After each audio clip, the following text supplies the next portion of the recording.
Hey guys, how's it going? Kripp here. So many people have asked me over the last couple days, more specifically today, about what I do with my ranger in world PvP. Now, the reason I said most today is because I was a pretty big noob. I still don't really know what's going on, completely. But I'm getting a lot better. We pretty much demolished everything in World of World today, and some people are really curious because they see the strength in the spec. Because I think the spec is pretty strong, even though I am not, the best player yet. So let me show you what I got, and hopefully you can see the success in it, and maybe you at least use that as part of your own ranger spec, or you can use parallels to your own class. So I'm going to go over the really basic stuff first, and then we're going to see how it works together. I'll show you guys a few combos. So first, the gear. Now the gear I have is pretty good. I use all berserker gear. So this is like different names because I transmogged it, but it's all berserker gear. It's all berserker medium gear, and it has 6 runes of the scholar. I don't really know why it has 13 of 6, but I don't know. I got one on my hat, so I think it's because my PvP gear has 6. But it's 7 of 6. It's 6 on the armor and then 1 on the aquatic helm, because when you go underwater, your helm is replaced by your aquatic helm. So if you want the 6-piece bonus underwater, you have to get a 7th rune for your aquatic helm. So yeah, berserker gear is pretty standard. It's high power, normalized precision, and normalized crit damage. It's overall the highest damage gear that you can get, but it has 0 defensive stats. So you are, in the very truest sense, a glass cannon. And the same goes for the jewelry. I got the back piece for Berserker. It cost like 5 gold, but I mean, I want min-max, so I just got it. Exquisite jewel that shit up. Complete Berserker jewelry and Berserker weapons. These are 2 bows that I use, and I don't only use bows. I use the long bow, I use the short bow, and I use the war horn. See, what I do is I have my bow on. I'm just running someplace. I drop combat. I put on my war horn. I cast the war horn. I go back to my bow. So I use the war horn a lot, but also in very select situations, I use the war horn in conjunction with a one-handed axe, which is also, to no surprise, berserker stats. As for runes, on the axe I use flame AoE. It's a proc trigger that does about 1100 damage with my level of gear. For the offhand, I use power each time I kill a foe, because sometimes I happen to get a kill when I'm using the warhorn. If I want to use the warhorn plus the axe, and I have max stacks, because this 25 max stacks, I would then switch my warhorn with my other identical berserker warhorn. As for the bows, I use the fire sigil as well on my longbow, because the longbow does a lot of AoE attacks, and that's going to proc an AoE sigil. For the short bow, I use the lightning strike. It's also a proc signet, proc sigil, and the problem is that this does share the same cooldown. Every single damage-based proc sigil that you have on your character is going to share the same cooldown. So there is some issues with that, but through the limited testing that I have done, it does beat the 5% damage and the 5% crit. So that's about it. Also, I use the Bloodlust on my Stingray, because if I get an underwater kill, that attack power bonus will still be there when I use a bow on land at a later time. Now, my stats are heavily based on attack and crit damage and crit chance. So my health is 15k, this is base, this is 0 bonus health, and my toughness is a little bit improved. Let me show you the improvements that I have with my trait tree. So these are my traits. The spec is 30, 30, 5, 0, 5. I didn't copy this anywhere, I just came up with it on myself. So that's why there's probably room for optimizations, but I think it's a very solid base if you want to play the same way I do. So I have 30 in marksmanship. Marksman gives you power and conditioned duration. Conditioned duration is not particularly useful, but the power is. So just looking at it real quick, vulnerability on your first strike when you enter combat, it's called opening strike. Pets have opening strike, so your pets also do vulnerability and crit on their first attack. And precise strike, so your first strike and your pet's first strike always crit. Okay. At the beginning, I have steady focus, so when your endurance is full, you do 10% more damage. I feel that's good, but you know, could be better. But I just want the max damage right away. And I got Eagle Eye. This increases your longbow range from 1200 to 1500, which is a very big deal in World v World. And damage by 5%, I mean, whatever. And all arrow attacks pierce targets. I think this is crucial in World PvP because there's so many targets that when you want to focus one down, he's almost always going to run away. If he does it, he's going to die anyway. But the ones that are going to be harder to kill, which is the ones that you usually want to try to kill, they're going to like run away, they're going to run behind other targets, they're going to have pets. There's always going to be shit in the way, and you don't want that to, you know, disturb you from doing damage. And also, there's certain positioning tactics that you can use with bow to take advantage of this trait. I think this is extremely powerful. There's a 100% chance to pierce with your bow attacks. And remember, you're double bow ranger, so. Now I got skirmishing. Skirmishing is piercing, precision, which is crit, and then crit damage, which is crit damage. So crit and crit damage. You know, these synergize pretty damn well, as you've known in Diablo 3. To gain swiftness when swapping weapons in combat, so I swap weapons a lot. You gain fury when swapping weapons in combat, same thing. And you have deal 10% more damage while flanking. Flanking, I think, is from the sides or from the back. If you attack a target, you gain the flanking bonus, which is in this case 10% more damage. So if a target is looking at you, you're not going to get 10%, but if he's running away or if you hit him from the side, from an angle, you're going to get 10% more damage. And the traits I chose are chance to cause bleeding on critical hits. It's a very small thing, it's like a 1-second bleed, but it's extra damage. Quick draw, short bow, and longbow skills recharge 20% faster. Big deal right here. You know, you're using 2 bows, and those are it. So this reduces the cooldowns on all of your attacks for the most part, unless you're using the axe warhorn, of course. And primal reflexes. You gain 5 seconds of vigor when you're struck by a critical hit. Can only trigger once every 15 seconds. What vigor does is it doubles the amount of endurance that you regenerate over time. So endurance is your dodge meter. So basically, when you're running around, you don't know what's going on, some guy hits you, it crits you, you gain vigor, so you can dodge a little bit extra. I like this over some of the other talents, but you know, I have it in the last slide just to show you guys a few things. So there's like Moment of Clarity. I'm not really sure what that does. It's like Attack of Opportunity. Never tested it. That might be better. There are a few others that are quite good though. There is a lot of pet damage talents. So you have the pet moves 30% faster, and you have the critical hits grant might to your pets, and you have pets do 30% more damage on critical hits. This is pretty much 30% crit damage for the pet. So you can get a lot of pet damage through skirmishing, but I chose not to because I don't really use my pets for anything but a buff. Okay, now I have 5 in Wilderness Survival. This is really not a big deal, but it increased endurance reduction by 50%. It's pretty good because it's a little bit of survival benefit and it's a little bit of a damage benefit, because when it's full, you know, you gain the damage bonus. So, you know, if you had to dodge a little bit and then you want to turn around and attack them, you're going to get that damage bonus sooner rather than later. So that's why I chose that, plus a little bit of toughness. I mean, why not? No big deal. Condition damage, you know, whatever. But this is where it's at. This shit is crazy overpowered. 5 in Beast Mastery. You and your pet gain 2 seconds of quickness when you swap pets. So you're like, what is quickness? Quickness is also gained by this ability right here, Quickening Zephyr. Quickness. Skills and actions are twice as fast. And with Quickening Zephyr, you cannot be healed during the duration. So you have to be careful with your heals. Now, this thing pretty much trivializes the game, because in this game, your attack uptime is very small, because there's a lot of range issues, there's a lot of, like, you know, obstruction issues when shit is in the way of the stuff you want to attack.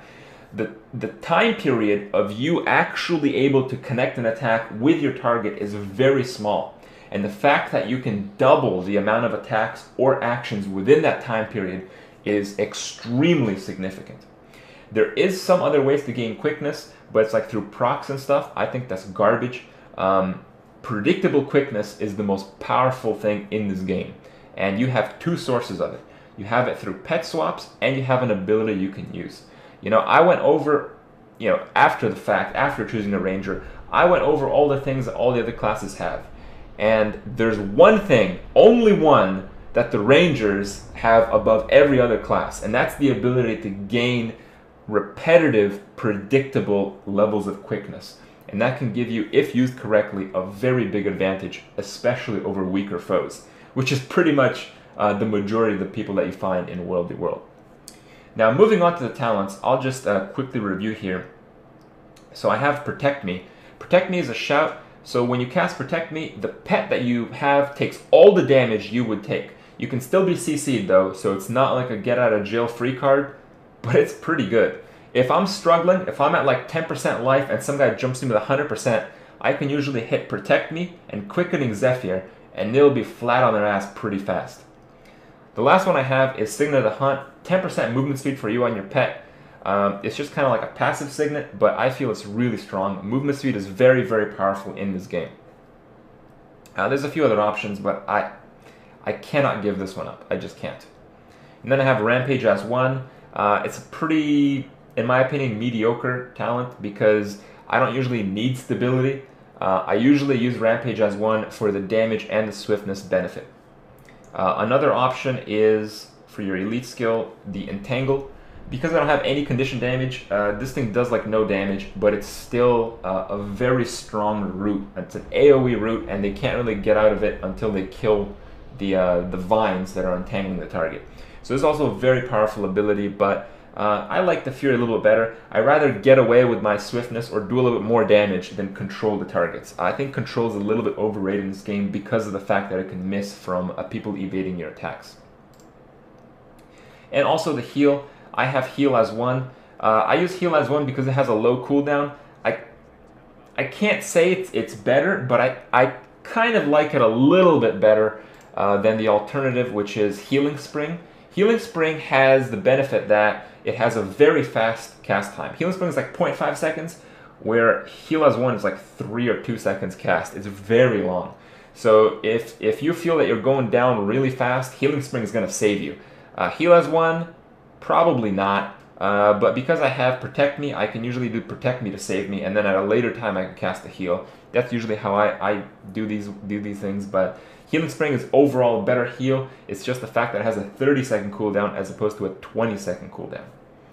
Now abilities like Troll Ungut, heal, you and your pet heal over time. This thing is really bad for this spec. For one, because you're going to take burst damage because you're a berserker. You're not going to take much sustained damage. And also, heal over time are negated by the fact that you have Quickening Zephyr from this ability and the other, which are going to prevent healing during that time period. So it's like you pop the hot, and then you decide like 4 seconds later that you want to pop Quickness. Well, if you pop Quickness, half your heal was diminished. So in my opinion, stay away from Troll Ungut, but if you go with Healing Spring or Heal as one, you're good to go.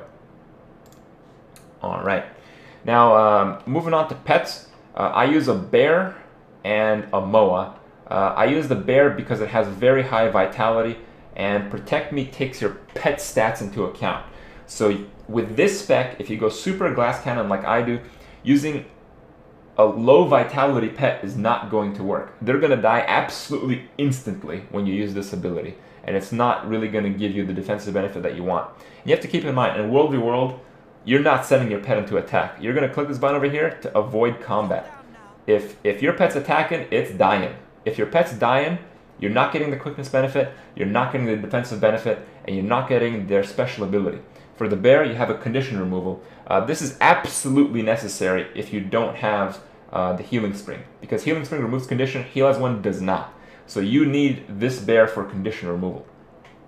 If you use Healing Spring, maybe you can experiment with other high vitality pets, but the brown bear is still a very, very solid pet. The other pet that I use is a red moa. The red moa also has, as you can see, higher than normal vitality. It's not quite as high as a bear, but in my opinion, it wins because of its ability Furious Screech. So it's 30-second cooldown, 15-second duration, 20% crit from Fury. That's a very powerful ability. Sometimes I use this to prepare for a high damage attack. So let me show you guys how it plays out. So you know, in the future, maybe even tomorrow, I'll upload like a world v world video so you can see in great detail how I use these strategies. But I'll just go over some of the basics, some of the damage strategies, and some of the methods that I use quickness. So usually when you're on a keep, let's just say there's some enemies up there. What you would typically do is you would use your number 5 on the longbow barrage, and it does like damage over time here. Let me see if I can get in better range. So you see it has a cast time. It's about 2 seconds, and the arrows fall down from the sky. So if people are on like the other side or on the top, they're gonna die as well, and that's pretty much what you're gonna want to do. But there's a few other things that you can do. When I'm at the keep, I'm usually in my short bow, and I'm trying to pick off a few people. So I'm just using my number 1, my crossfire, you know, no big deal, just firing like that. And if I see someone die, or if I see someone get painfully low, what I would do is I would switch my weapons and then switch my pet. So I'd gain the fury, the swiftness, and the quickness, and then I would drop a barrage. The reason I would do this is the target would be dead or be almost dead when I'd start the barrage. And usually, in this case, his allies are going to try to go to him and res him. And 2 things usually happen. One, the guy dies anyway, and his friends just run away. The second thing that sometimes happens is the opposite. The friends all res him, so he gets resed, but because barrage does so much damage, all the other ones are dead. So you can do that shit again, and it's amazing. It's so powerful, and I really recommend you guys try this out. Another few abilities that I use every now and then, I use the point blank shot just to get targets away from me. Usually I prefer to run rather than put targets away, because I'm typically not scared of one target. If it's one target, I'm just going to pop over to short bow, use my crossfire auto attack, and then drop some quickening Zephyr. They're going to get demolished really fast. Here, let me just show you guys an example here. We got translucent ooze, level 80 targets. Look at that shit. It just went invis, so yeah. Now I'm on this one. I'm gonna pop some quickness and pop the barrage here. And it's down. That's how it works. The longbow is a very utility situation-based weapon. You use the barrage with a pet swap quickness, or you use the rapid fire with a pet swap quickness.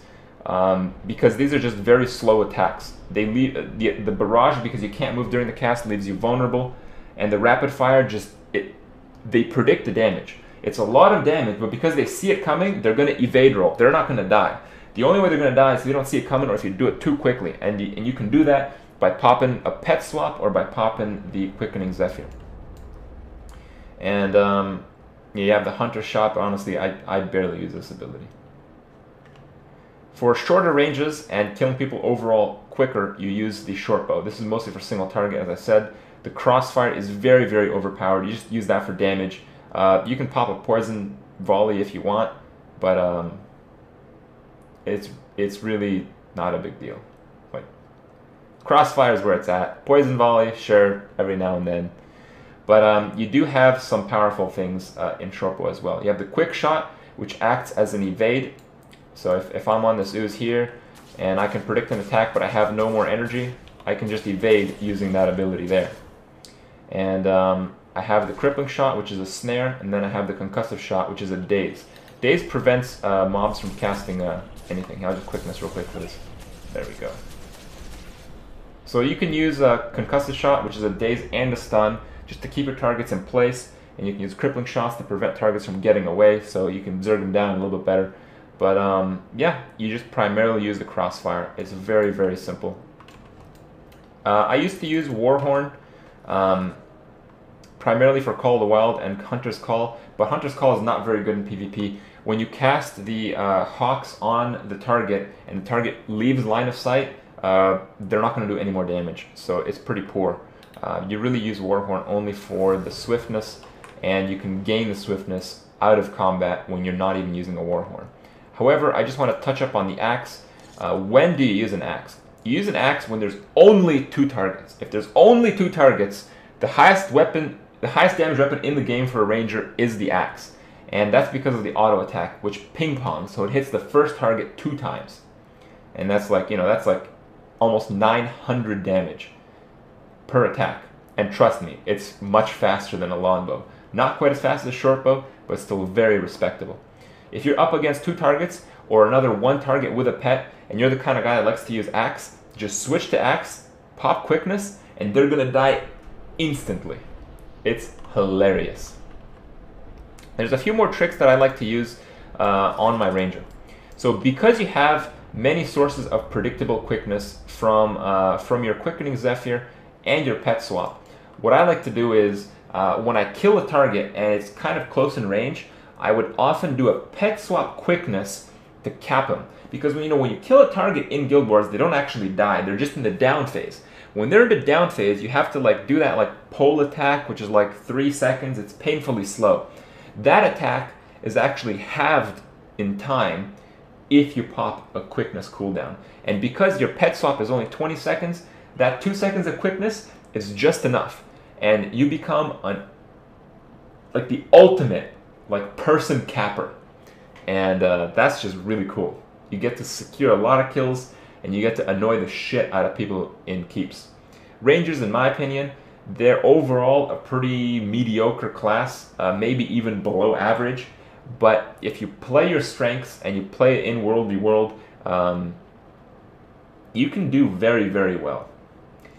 Like I said, guys, I'll upload a few World v World videos just so you can see how all of this plays out in action. And maybe you can notice the strength of the spec that way as well. But for now, for the length of the video not to be too long, I hope you guys learned a few things and can use some of this information for your own character. And I'll see you guys tomorrow.